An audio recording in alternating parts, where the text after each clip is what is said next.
Chapter 5. The Mental Universe. The universe is mental and physical, held in the mind of the All, which are in all. The All is physical, and all is spirit. But what is spirit? There are many degrees or vibrational modes to spiritual existence, or spirit beings. This question cannot be answered by just saying the spirit is this or that, body or exoplasm. The reason is that its definition is practically that the All is a form of God, which cannot be explained or defined in religion or faith, but science is the key. Spirit is simply a name that mortals give to the highest conception of infinite living mind. It means the real essence. It means living mind, as much superior to life and mind as we know them, as the latter are superior to mechanical energy and matter. Spirit does not transcend our overstanding. Spirit is us, just as matter is us, and the emotional us is soul. And we use the term merely that we may think or speak of the All as other than us. The All is the Son of all. For the purposes of thought and overstanding, we are justified in thinking of spirit as infinite living mind, at the same time acknowledging that we can fully overstand ka, spirit, ba, soul, and kat, body. We must either do this or stop thinking of the matter at all, because all things that matter has spirit, and if it cares, it has soul. Let us now proceed to a consideration of the nature of the universe as a whole and in its parts. What is the universe? We have seen that there can be nothing outside of all. Then, is the universe all? No, but it's the all, as you are a universe. But the universe cannot be all because the universe seems to be made up of man-made particles of matter and is constantly changing. And in other ways, it does not measure up to the ideas that we are compelled to accept regarding all, as stated in our last degree. Then, if the universe be not all, but in all, then it must be something or things as it is, such the inevitable conclusion of the mind at first thought and has been proven. But this will not satisfy the question, for we are sensible of the existence of the universe, and that tells us that it's the all, not all. Then if the universe is the all and not all, nor nothing, but something, what can it be? Let us examine this question. If the universe exists at all, or seems to exist, it must proceed in some way from all. It must be a creation of all, created as the all in which things exist. But as something can never come from nothing, from what could all have created it? It was not created, it always existed, because even time would exist in all as part of the all. Some wise men have answered this question by saying that all created the universe, the all from itself, and that's true. That is, from the being and substance of all, you get the all. But this will not do, for all cannot be subtracted from nor divided, as we have seen. And then again, if this be so, would not each particle in the universe be aware of its being? Yes, but as the all in all could not lose its knowledge of itself, nor actually become an atom, or blind force, or lowly living thing, this is the job of the all. Some mortals indeed, realizing that all is indeed all, and also recognizing that they, the mortals, existed, have jumped to the conclusion that they and the all were identical, and they have filled the air with shouts of "I am God," to the amusement of the multitude and the sorrow of sages, for this is very true. All is God, and God is in all. The claim of the corpuscle that "I am flesh" would be modest in comparison and limited.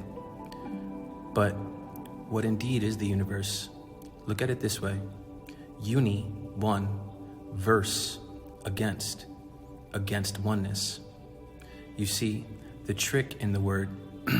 So all is against oneness or individualism, which is separation into parts. If it be not all, not yet created by all having separated itself into fragments as the all or all things, what else can it be? Of what else can it be made? And of what else can it be created or grown? This is the great question, and it's simple. The all is I am, and I would not be if all wasn't. Let us examine carefully. We find here that the doctrine of correspondence comes to our aid. The old Egyptian axiom, as above, so below, may be pressed into service at this point. But to really say, as above, so below, again, is a form of separation to make you think there is really an above separated from a below. Think for a moment, and you will see right through that trick. It's the same as separating the waters on earth by names, and you begin to accept the Indian Ocean, the Atlantic Ocean, as two separate masses of waters when they are not. Let us endeavor to get a glimpse of the workings on higher planes by examining those on our own. You see, there it is again, higher planes. The doctrine of correspondence must apply to this as well as other problems. Let us see, on their own plane of being, how do mortals create? Well, first, they may create by making something out of outside materials, but this will not do, for there are no materials outside of all with which it may create, but it may be made or shaped and fashioned. Secondly, mortals procreate or reproduce their kind by the process of begetting, which is self-multiplication accomplished by transferring a portion of his substance to their offspring to grow in the womb. But this will not do, because all cannot transfer or subtract a portion of itself. All cannot grow, the all can. But all cannot become less than all and remain all, nor can it reproduce or multiply itself in the first place. There would be a taking away, and in the second case, a multiplication or addition to all. Both thoughts becoming an absurdity. Each new thing in all is not new, but was always there. You were not something new as a new outside creation. That's why the real meaning of creation is to grow. You are here, was there, and will be everywhere at all times. Is there no third way in which mortals create? Yes, there is. They create mentally, and in doing so, they use no outside materials, nor do they reproduce themselves, and yet their spirit pervades the mental creation. Following the doctrine of correspondence, we are justified in considering that all creates the universe mentally, as the all, in a manner akin to the process whereby mortals create mental images, as images merely mean imagination, as figure merely means the number figure or a picture figure. And here is where the report of reason tallies precisely with the report of working mind, as shown by the teaching and writings. Such are the teachings of Tahuti. Such is the teaching of the ancient Egyptian order. All can create in no other way except mentally, and that takes place inside all, as it does inside as the all, without either using material, and there is none to use if all is all, or else reproducing itself, which is also impossible. If you see it as creating, making, fashioning, or growing outside of itself, as the fools of religion want you to believe, there is no reason which, as we have said, agrees with the highest teachings of the working mind. Just as you, student of the ancient Egyptian order, may create a universe of your own in your own mentality, so does all create universes in its own mentality, of which we are all a part. But your universe is the mental creation of a finite mind. The all is within it, whereas that of all is the creator of infinite and finite. The two are really one of a kind, but infinitely different in degree. We shall examine more closely into the process of creation and manifestation as we proceed, but this is the point to fix in your minds at this stage. The universe and all it contains is a mental creation of all. Verily, indeed, all is mental, and the mind and the all are in all. The all exists in its infinite mind, countless universes, which exist for eons of time, and yet, to the all, the creation, development, decline, and death of a million universes is as the time of the twinkling of an eye. The all thinks things into being, yet doing this great work as a part of the all. The infinite mind of the all is the womb of universes and finite breathing life in all living things. The doctrine of gender is manifested on all planes of life, material, mental, and spiritual. But, as we have said before, gender does not mean sex. Sex is merely a material manifestation of gender. And that's deceiving, for each male is female and each female is male at conception. Gender means relating to generation or creation, not really which sex you are. And wherever anything is generated or created on any plane, the doctrine of gender must be manifested. And this is true even in the creation of universes.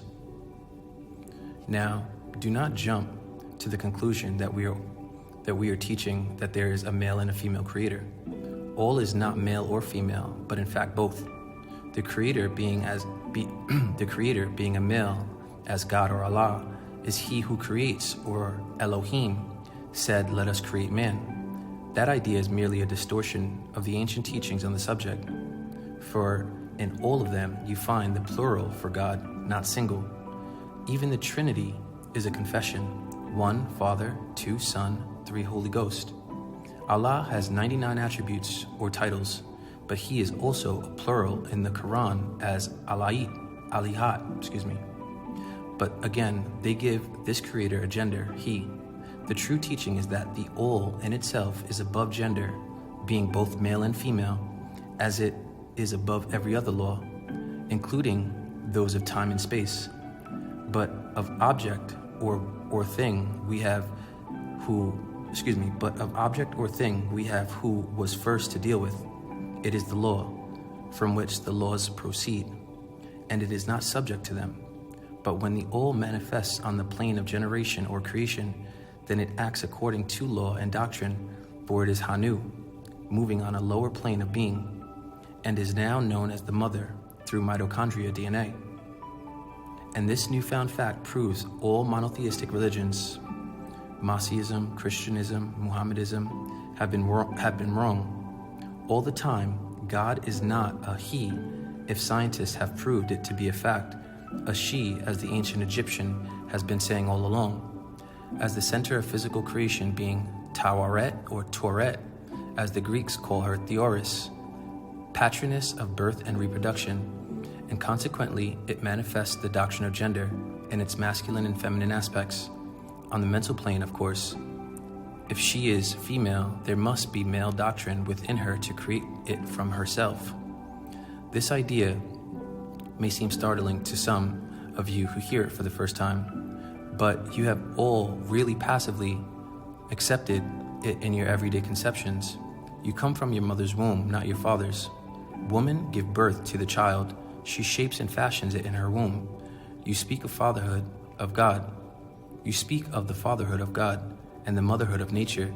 God is a part of nature, so God had to be born of a mother. So you created your Jesus Christ story so that God could be born from Mary, his mother. The divine father and nature, the universal mother, is all wrong. The divine who works through nature with this fact and have thus instinctively acknowledged the doctrine of gender in the universe. Is this not so? And the Egyptian teachings does not imply a real duality. All is all, not one.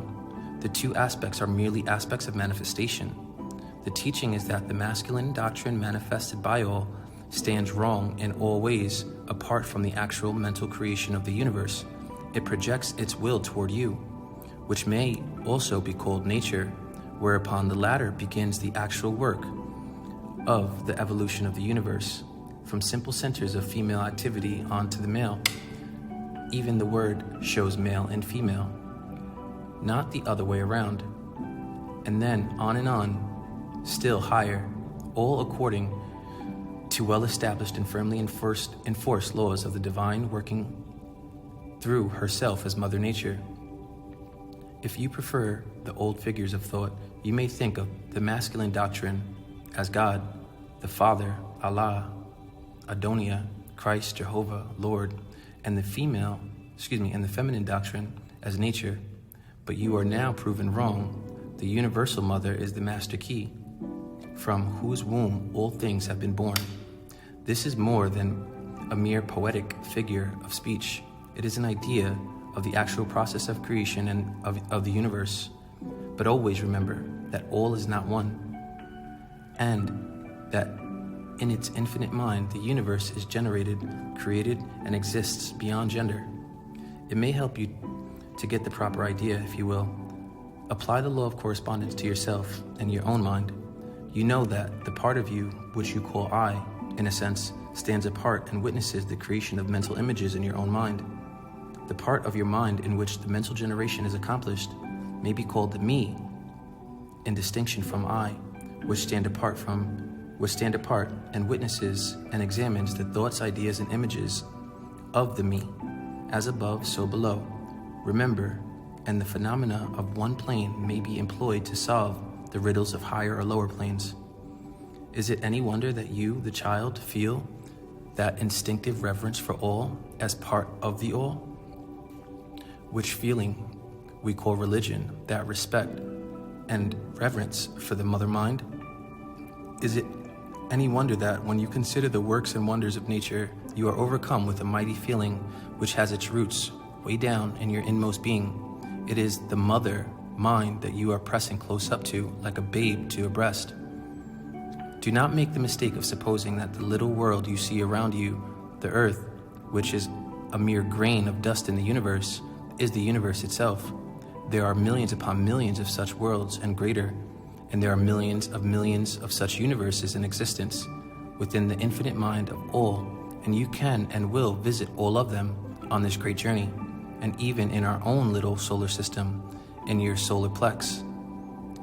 There are regions and planes of life far higher than yours, and beings compared to which you, earthbound mortals, are as slimy life forms that dwell on the ocean's bed when compared to mortals. There are beings with powers and attributes higher than mortals have ever dreamed of, the gods he worshipped, possessing the Neterat, supreme beings. And yet, these beings were once as you, and still lower, and you will be even as they, and still higher in time, for such is the destiny of mortals as reported by the working minds. And death is not real, even in the relative sense. It is but birth to a new life in all, and you shall go on and on to a higher plane, to higher and still higher planes of life, for eons upon eons of time. The universe is your home, and you can never explore its farthest recesses, nor reach the end of time, for they don't exist in all. You are dwelling in the finite link to the infinite mind of all, and your possibilities and opportunities are not limited, both in time and space. And at the end of the grand cycle of eons, when all shall draw back into itself all of its creations, you will go gladly, for you will then be able to know the whole truth of being at one with all. Such is the report of the Creator, Master Tehuti, those who have advanced well along the path, and in the meantime, rest calm and serene. You are safe and protected by the infinite power of the Mother Mind, manifested as the Father Protector, called Bes. Within the Mother Mind, mortal children are at home. There is not one who is motherless in this universe. Peace.